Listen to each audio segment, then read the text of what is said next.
But मैं एक middle class family से हूँ।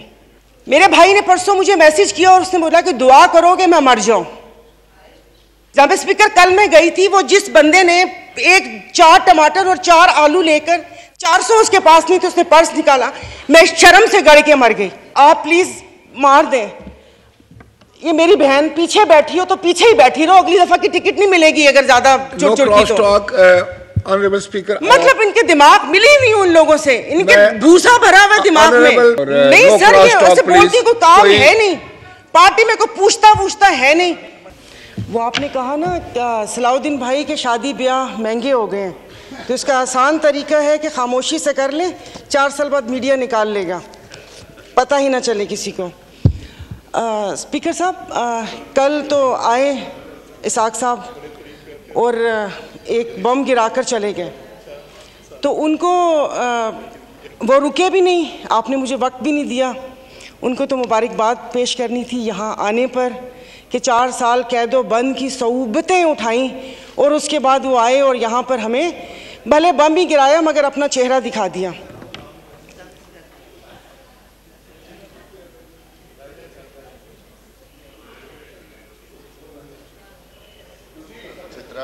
जी मोहतरमा सायरा बानो साहब। नहीं, वो मैंने कहा शायद ज़रूरी बात है मैं भी सुनूं कि कौन सा वो। तो जनाब स्पीकर, इधर जिससे भी पूछा उन्होंने कहा कि भाई ये जो IMF से मुआहदा हुआ है ये मुल्क के लिए बहुत ज़रूरी है और ये है वो है, तो मैंने भी कोई तनकीद नहीं करनी थी। अब जाहिर है पाकिस्तान को डिफ़ॉल्ट होता तो नहीं देख सकते, हालांकि गो कि इसमें मेरा कोई हिस्सा नहीं है, तो लेकिन मैंने सिर्फ वज़ीर ख़जाना साहब को एक रिक्वेस्ट करनी थी कि 15 और 25 वाले को तो छोड़ें, मुझे एक 50,000 वाले का बजट बनाकर दिखा दें। आप मुझे बजट बनाकर दिखा दें, मैं आपको इसको भी मैं आपको वोट दूंगी और आइंदा आने वाले आपके फैसलों को भी मैं सेकंड करूंगी। सर, ये कौन सी बात है कि आप आए, आप जिस दुख तकलीफ और कर्ब से गुजरते ही नहीं हैं, उससे गुजरते ही नहीं हैं, और आप यहाँ पर आके भाषण देते हैं कि ये हमें मुश्किल फैसले करने पड़ेंगे। मुश्किल फैसले अपने लिए करें ना, अपने लिए क्यों नहीं करते? अवाम को सादगी का दर्स दिया जा रहा है, इनके एक एक लिबास और इनकी अशिया जो इस्तेमाल करते हैं उनकी कीमतों का आपको अंदाजा है? डेली एक फोटो शूट आता था, 15 लाख रुपए का कोट, 10 लाख का जूता, 15 लाख का स्कार्फ। ये एक पाकिस्तान जो डिफॉल्ट हो रहा है, वेंटिलेटर पर है, उसकी आवाम को ये मजाक, एक तस्वीर ट्विटर पर डेली शेयर होती थी। मुझे सिर्फ एक 50,000 वाले के जीने का हक छीन लिए हैं उन लोगों से। आप मुझे बताएं कि ये पेट्रोल के लिए यहीं पर ही थे। मेरी एक और आपसे रिक्वेस्ट है कि कोई ऐसा रूल है कि जो हुकूमत है वो यहीं बैठी रहे और अपोजिशन के वो बेंच हो जाए, क्योंकि मेरे ख्याल में इन बेंचेस में, इन चेयर्स में कोई प्रॉब्लम है कि यहाँ पर बैठने वाला बोलता है और वहाँ पर जाकर सुम्मुन बुकमुन उम्यून बन जाते हैं ये लोग, इनकी जुबान नहीं चलती। और यही जब मैं वहाँ पर बैठ के हुकूमत पर तनकीद करती थी तो यहाँ पर सब बैठे डेस्क बजाते थे। आज जब मैं यहाँ पर खड़ी होकर हुकूमत पर तनकीद करती हूँ तो उन सबको प्रॉब्लम होता है। तो जनाब स्पीकर, इन्होंने तो यहाँ तकरीर कर दी, इस तकरीर के बाद अगर इतनी हिम्मत है, कल मैं एक ग्रोसरी शॉप तक गई थी, वो भी कोई F6 नहीं गई थी, यहाँ कोई चाइना मार्केट के पीछे कोई दुकान है, वहाँ पर जाकर आप लोगों की तकलीफ, उनकी आंखों से उनका अंदाज़ा लगा लें। मुझे यहाँ पर कल ये करंट डेफिसिट और खुदा जाने क्या क्या बता रहे थे, मैं या आप अपने हलके में जाकर किसी गरीब आवाम को क्या इनको करंट डेफिसिट बताएंगे कि हमारी अयाशियों से तुम लोग इस हाल तक पहुंचे हो, अब तुम ही लोगों को बर्दाश्त करना पड़ेगा, ये कुर्बानी तुम लोगों को देनी पड़ेगी। लेकिन फिर मैंने सोचा कि कुर्बानी तो हलाल जानवर की जायज़ है, तो मीन हम हलाल हैं, जिनकी कुर्बानी नहीं है उनकी कुर्बानी जायज़ नहीं है। अब आप देख लेंगे कि यहाँ पर उठते ही जो बोला था, मैं आज इस फोरम पे अपनी पार्टी की तरफ से, मुस्लिम लीग फंक्शनल और सदर पीर पगारा और सदरुद्दीन शाह की तरफ से, मैं आप बिलावल साहब को मैं दावत देती हूँ कि आप सिंध से महंगाई मार्च शुरू करें, हम आपके साथ हैं। और मैं अपने एमक्यूएम के भाइयों को भी कहती हूँ कि वो वहाँ से यहाँ आए थे ना कि महंगाई है, तो ये वक्त है अपनी महाजर कौम के सारी गिले दूर करने का कि तब भी आप लोगों के साथ थे महंगाई के लिए और आज भी इस हुकूमत को लात मारी है इस महंगाई की वजह से। लेकिन हम यहाँ पर बैठ के सिर्फ बातें करेंगे। यहाँ पर मेरी कुछ मेंबरान से बात हुई है, नाम नहीं लूँगी मैं। एक से मैंने कहा कि कल तुम डेस्क तो ना बजाते, सुन ली थी तकरीर, कहता गरीब पैदा क्यों होता है, गरीब का कसूर है। इधर किसी ने मुझे बोला कि मुसलमान को सब्र और शुक्र का दर्स दिया गया है, सब्र शुक्र करें, पूरी दुनिया में महंगाई है। मैं टिम हॉर्टन्स और क्या कहते हैं PSL का मैच देखने वाले और कराची 2 दरिया में खाने वालों की बात नहीं कर रही, मैं उसकी बात कर रही हूँ जिसके 5-5 बच्चे और एक बाइक है। वो पेट्रोल भरवाएगा, दवाई लेगा या क्या करेगा। इन्होंने यहाँ पर वो कहते हैं ना कि शहद में घोल घोल के यहाँ पर सारा ये बजट बता दिया। मैं वैसे लिखा हुआ पढ़ नहीं सकती इसलिए कि उसमें जज्बात नहीं होते, वो रीडिंग होती है। जैसे कल परसों ये वजीर ख़जाना साका साहब ने आके बिना जज्बात के यहाँ पर आकर कागज़ पढ़ के और ये जा और वो जा दूसरे के ऊपर, और पीछे यहाँ पर बैठे हुए सारे पीछे डेस्क बजा रहे थे कि उसने वो कर दिया, क्योंकि इनकी तो दुकान चल रही है। मैं उस दिन नहीं थी, मैं उनको खराजे तहसीन पेश करती हूँ मुफ्ती अब्दुल शकूर को कि जिन्होंने एटलीस्ट इन 2 वजारतों के कपड़े उतार कर हम लोगों को दिखाए। ये ऐसे नहीं होगा। मुझे बताएं कि वो अवाम ही नहीं रहेंगी तो आप लोग हुकूमत किस पे करेंगे।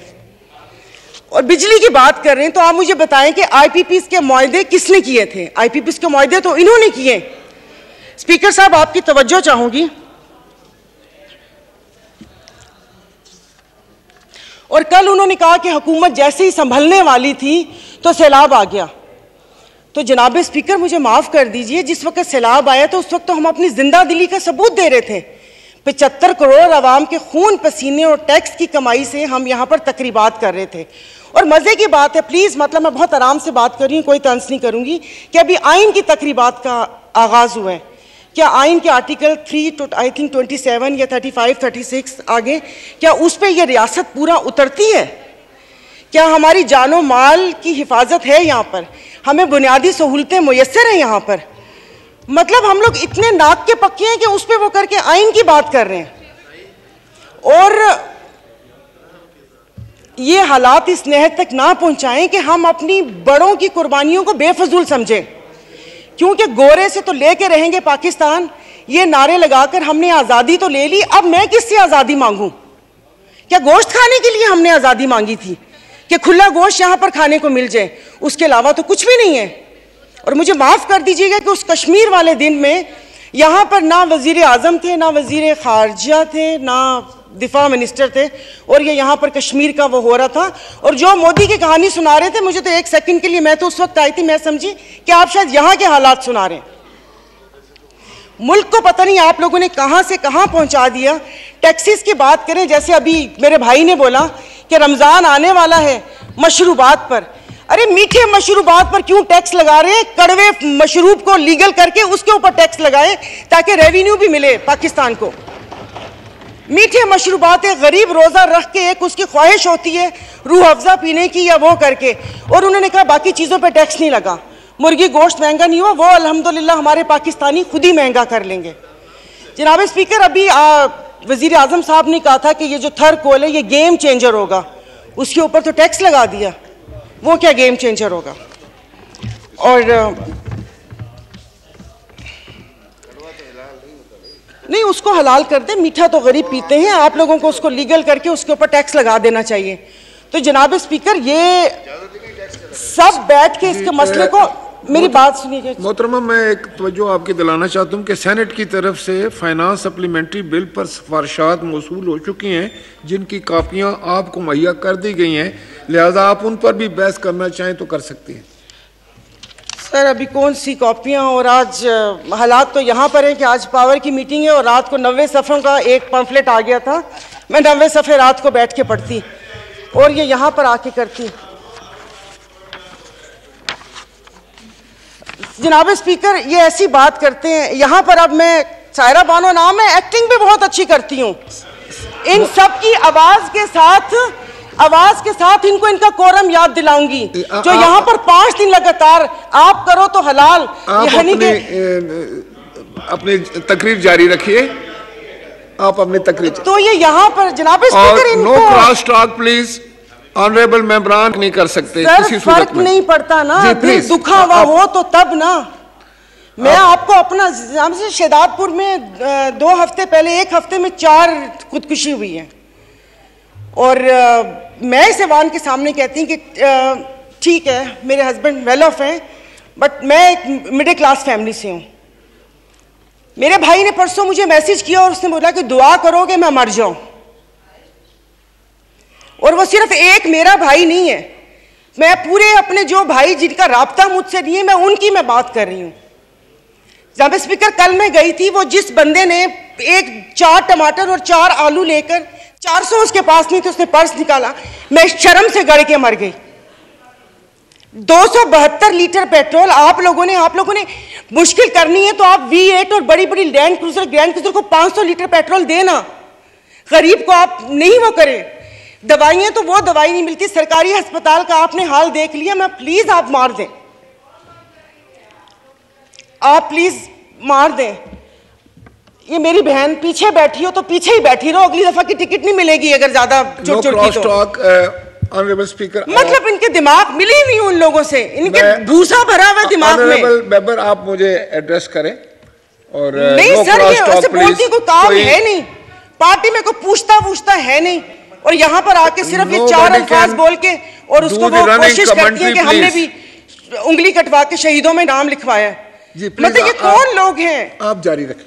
तो आप मुझे बताइए, अशराफिया तो चली जाएगी यहाँ से, तो हम बदमाशियों को मार देना कि इस मुश्किल हालात में भी जीने की ख्वाहिश रखते हैं, ये बदमाशी नहीं है तो और क्या है? इज्जतें नीलाम हो। अभी तो पहले किसी ने मुझे कहा कि आगे क्या होगा, बच्चे तो बिकते थे, इज्जतें भी नीलाम होती थी। आई एम सॉरी, भले आप एक्सपेंस कर दीजिएगा अल्फाज, पहले ढके छुपे होती थी, अब खुलेआम होंगी। और मैं इज्जत नहीं बोलूंगी, जिस्म फरोशी बोलूंगी, क्योंकि अगर इज्जतें बिक रही होती तो सब खरीद लेते, फिर बिल लाने की जरूरत ना पड़ती कि इज्जत दो हमें, सब यहां पर बैठे हुए इज्जतें खरीद लेते अगर इज्जत बिक रही होती। तो आप मुझे बताएं कि कोई लाए अमल दे दें कि अगले 5 साल तक ये मुश्किल हालात बर्दाश्त कर लो, या 10 साल तक बर्दाश्त कर लो, तो फिर भी तसल्ली हो कि ठीक है मैं नहीं रही तो ठीक है मेरे बच्चे उसमें रहेंगे। सर, आपने तो बच्चों से जीने का हक छीन लिया इन लोगों ने। 20,000 वाला क्या करेगा? और इंसाफ की आप बात करते, मैं तो अदालतों वाली इंसाफ या उस चीज़ की अभी वहाँ तक तो मैं गई नहीं। आप ये चीज़ों को देख लें, यानी कि मेरी अगर आमदन 10 लाख रुपए महीना आता है, मैं भी वही मुर्गी खरीद रही हूँ 800 रुपये किलो, और मेरा ड्राइवर बच्चल जिसकी 30,000 रुपये तनख्वाह है वो भी 800 खरीद रहे हैं। वो दूध 200 रुपये किलो मैं भी ले रही हूँ, 200 किलो वो भी ले रहे हैं। मैं घर में अब ग्रोसरी नहीं लाती इसलिए कि मुझे शर्म आती है कि वो ड्राइवर बावर्ची उठाएगा तो उसके दिल में क्या होगा कि ये थैले भरे आ रहे हैं और उसके घर में खाने को है या नहीं है। 2-2 किलो की चीज़ मंगवा लेती हूँ कि जाओ बेटा सामने से लेकर आ जाओ। तो आप मुझे बताएं, मतलब थोड़ा सा जीने का हक दे दे, खुदा पाक को जाके जवाब देना। यहाँ पर आप आयतें पढ़ाते हैं, आयतें पर्दा कर चुकी हैं, आयतें पर्दा कर चुकी हैं। अभी ये कहते हैं वो तकरीर ना, ये इनको शर्म नहीं आती, रात के अंधेरे में पेट्रोल का बम गिराते हैं, तो वो भी जरूर रात के अंधेरे में पेट्रोल का बम गिराते हैं। मुझे तो समझ नहीं आ रही थी, चश्मा नहीं था, मैंने कहा ये क्या हो गया, शायद मैं रात को रोई हूँ, अल्लाह पाक ने मेरी दुआ सुन ली। पता चला वो पिछले थे मैसेजेस ना, जब वो यहाँ पर बैठा करते थे। अब सब कुछ जायज़ है, सब कुछ हलाल है। यहाँ पर बहुत तुर्की हमारे भाई हैं, और शुक्र अल्हम्दुलिल्लाह शाम का नाम भी लिया, क्योंकि पहले 1 हफ्ता तो उस बेचारे का नाम ही नहीं था। फिर जब इंटरनेशनल मीडिया ने डालना शुरू किया तो हमने भी शाम बोलना शुरू कर दिया। हमारे भाई हैं, हमारे मुश्किल वक्त में खड़े होते हैं, दिलो जान से मदद करनी चाहिए। वहाँ पर जाने के लिए उतावले थे, कभी कहाँ तबाही आई हुई, उस दिन कोई पहुँचता है, उस दिन कोई पहुँचते जाएँ तो तब कि आप अपनी वेल्थ में से, जैसे ये भाई ने बोला कि हम लोगों से तो ले ली तनख्वाह, अवाम से भी वो दे दिया, अवाम के पास है जो अवाम डोनेशन देगी, वहाँ पर अल्लाह पाक उनकी मदद करेगा। और वो रियासत माँ जैसी है, उनके हुक्मरान हमारे जैसे नहीं हैं, उनके लिए वो खड़े हैं। दबी हुए अवाम के लिए हम इज़ारे यकजहती के लिए बेचैन हो रहे हैं, लेकिन यहाँ पर जो मरी हुई फाकों से अवाम है उसके लिए कोई दिल में दर्द नहीं है। तो अभी ये आइन की तकरीबात के लिए कितने पैसे वो हुए, इन्होंने अभी बोला कि हम तनख्वाह नहीं ले रहे। 1,80,000 से क्या होता है, वो तो वैसे ही एक वक्त का खाना है। खाना पीना। तो लेकिन बाकी जो चीज़ें हैं वो, ये जो गाड़ियाँ, ये फ्यूल कार्ड, इनकी ताम झाम, इन सब पे कितना पैसा खर्च होता है। देखो खुदा का खौफ कर ले, मेरे पास कोई अल्फाज नहीं है, ये सारा कुछ मैंने लिखा था लेकिन ये बेफजूल है। मैं किसको इशारिया सुनाऊंगी कि 13 पॉइंट ये हुआ, मोडीज की रेटिंग ये है, वो ट्रांसपेरेंसी ने ये बोला वो बोला। हम में से तो किसी को भी ज़रूरत नहीं है, सब अल्हम्दुलिल्लाह खाते पीते घरानों से हैं, सब अल्हम्दुलिल्लाह खाते पीते घरानों से, लेकिन किसी और का तो सोच लें। तो ये यहाँ पर प्लीज़, मतलब अब तकरीबन साल होने वाला है, आप भी कहते रहे लेकिन यहाँ पर आने की तौफीक नहीं हुई। मैं कुछ लोगों का, आप लोगों को दिलचस्पी होगी, आप यकीन नहीं करें, मुझे इस ऑडियो लीक से पीटीआई क्या कर रही है क्या नहीं कर रही है मुझे कोई दिलचस्पी नहीं है। सब जाएं भाड़ में, लोग अवाम मर रही है, आप उसको देखिए।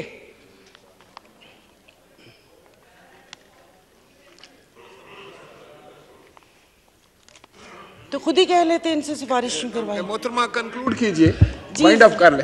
तो मैं वाइंड अप ही कर रही हूँ। मेरे पास तो कोई ज़ाहिर है वो इतने ना इशारिये हैं, ना मैंने मौशियात इतनी पढ़ी हुई है। कॉलेज नहीं था वो, ऐसे ही वो कॉलेज था, साइंस कॉलेज नहीं था, आर्ट्स कॉलेज था, समझ भी नहीं आती थी। मौशियात एग्ज़ाम था, 30 नंबर थे, 3 ग्रेस मार्क मिले थे, 33 नंबर हैं मौशियात के। और एक ही याद है कि इंसान मौशी जानवर है, लेकिन घर का किचन चलाती हूँ, घरेलू औरत हूँ, तो मुझे पता है कि ये सब, आई एम सॉरी, ये सब बकवास है ये जो बता रहे हैं। इससे ये होगा, इससे वो होगा, इससे ये होगा, इससे वो होगा। जिस वक्त खाना बनाने या किचन में खड़े ना, उस वक्त आटे दाल का भाव पता चलता है। शुक्रिया, बहुत मेहरबानी।